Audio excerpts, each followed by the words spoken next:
Welcome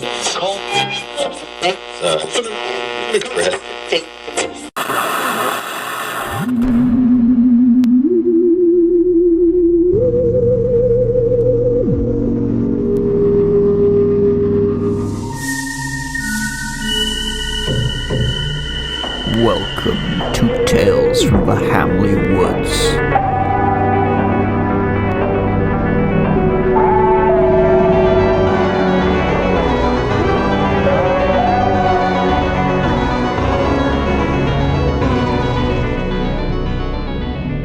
Tonight's episode, The Dream Predator.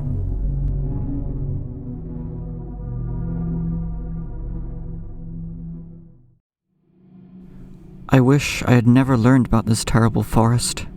I've lived here for so many years, and I never knew the legends of the serial killer Jason Hodder, or the many missing people down here. But even now as I dream, the monolithic trees and the shrouding mystery of the leaves around them envelop my every sense as my unconsciousness tries to make sense of it all. It's an obsession.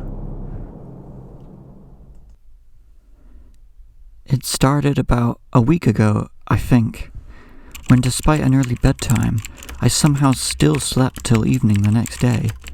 Nothing too unusual, yet I dreamt nothing, and I didn't feel tired for it.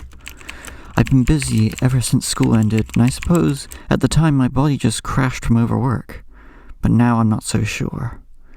The other day I was checking my messages, and I found a group tucked in some hidden folder comprised of my closest friends. The mystery grew as I appeared to have been arranging some sort of camp out with them down in the woods. Minutes passed as I scrolled up, as past me weaved through the various free dates in their schedules, determined to arrange a party. I admit I've always loved that place, but truthfully I have no recollection of even imagining a camp out down there. So I decided it best to ask one of my close friends, Laura. Wow, you were really being serious. They looked at me amused. I asked what they meant by that. Well, I mean, you did say on Saturday you might try to tease us to remember about your big thing down there at the weekend. But this only confused me more. I didn't do anything of the sort, as far as I'm aware. I spent most of Saturday asleep, and surely there wasn't such a thing as sleep texting, was there? But that too was when our conversation ended, as it was growing late and I must have blacked out. I found myself in what my imagination must have painted as those woods I've researched. A foggy mist pervaded the land, and though the leaves fell, the dying summer colors were missing. It was a land of desaturated rot, isolated, as if the entire world existed within these trees alone. I felt as if I'd been here before, but yet at the time I couldn't have explained why. An eerie echo memory of the land sat within, slowly unnerving me. Surely I hadn't seen this place before, so why did I feel like I knew the land and its hiding spots so well? It was dreadfully silent, and I could hear no scurrying of animals at all. Then I heard a fumbling from the mirage-like bushes far, far out of sight. Slowly they grew louder and louder until finally I could see a shadowy, hulking figure on a maliciously casual stroll. It filled me with a sickly alarm to the point at which I struggled to even move my fear-frozen legs. I saw its torso and arms, and especially the object atop, which must have been its head, grossly wrong in proportion. This shambling thing was humanoid in the loosest possible definition. As it came closer, I began to smell its hideous odor, unlike anything imaginable. It was repulsive. But then came the clicks and chirps. At once, insect-like and throaty as a toad, I screamed with sheer terror in a banshee wail, unable to fathom doing anything more. Ah! And then I awoke.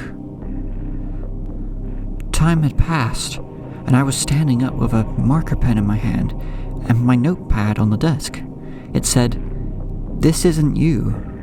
I was confused as someone shaken from a deep sleep, but then those words sent the memories tumbling back, along with even more. For while I was asleep, every day this month, I had traveled here to this land of darkness. Some thing, or someone, was using my body. It was luring my friends to the woods, and time was no longer on my side. I had only a day to go before my friends would fall under whatever horrible plans this thing was conjuring for them. I had always been good at managing my time, but now I'd have to prove it. I started to sketch out different ideas, what I could possibly do. It was time to get back at this thing, and as I let the radio play, I stayed awake further into the night, plotting.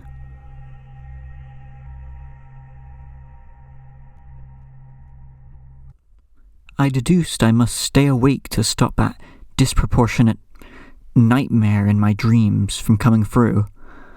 It wasn't a pleasant experience forcing myself into a state of insomnia, but my panic fueled me. I didn't have much time to stop this oncoming disaster, though it didn't make that any easier. I felt my focus drift and my eyes flicker as this thing gently cast its phantom hands upon me. It was almost 6 a.m. when I finally fell asleep, both mentally and physically, into the terrible grasp of the creature's many hands and the soft comfort of my bed.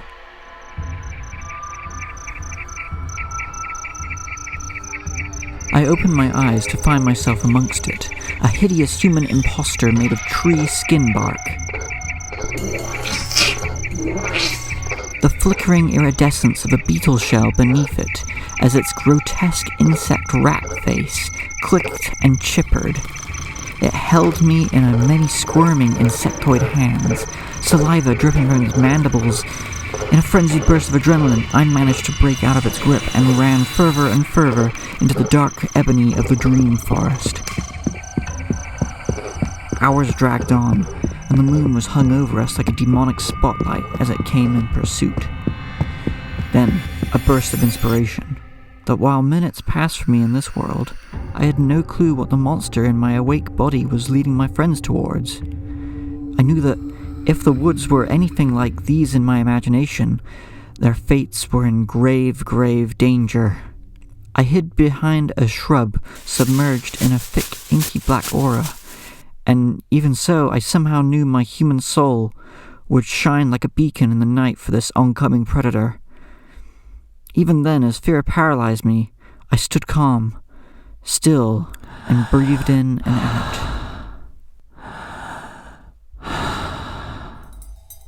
The creature rushed towards me, but then the world flickered before my very eyes.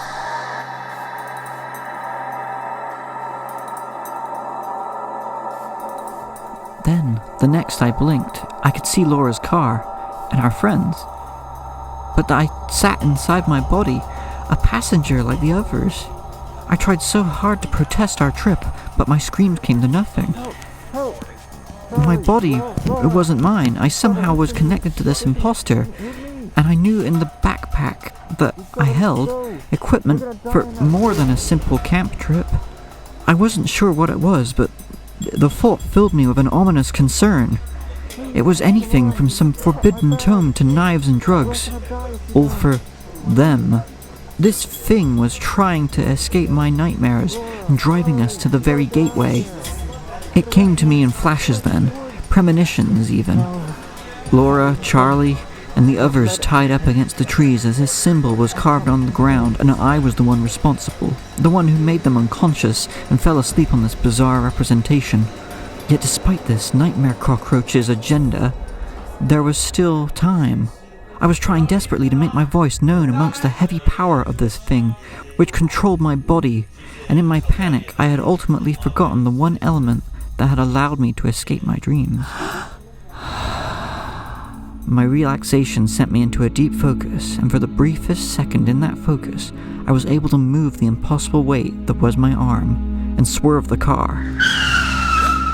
Where we were did not matter. I just needed to prove to myself I could break the monster's grip in reality. From here, it would be tough, fighting a war inside my mind, but at least I had a fighting chance to save them from whatever was inside, clawing at me, dragging them to doom with me. The dark, pestilential thing, masquerading as me, had so much force, but I knew I had to protect my friends from its deceit. Only time would tell if I might stop the creature's awakening.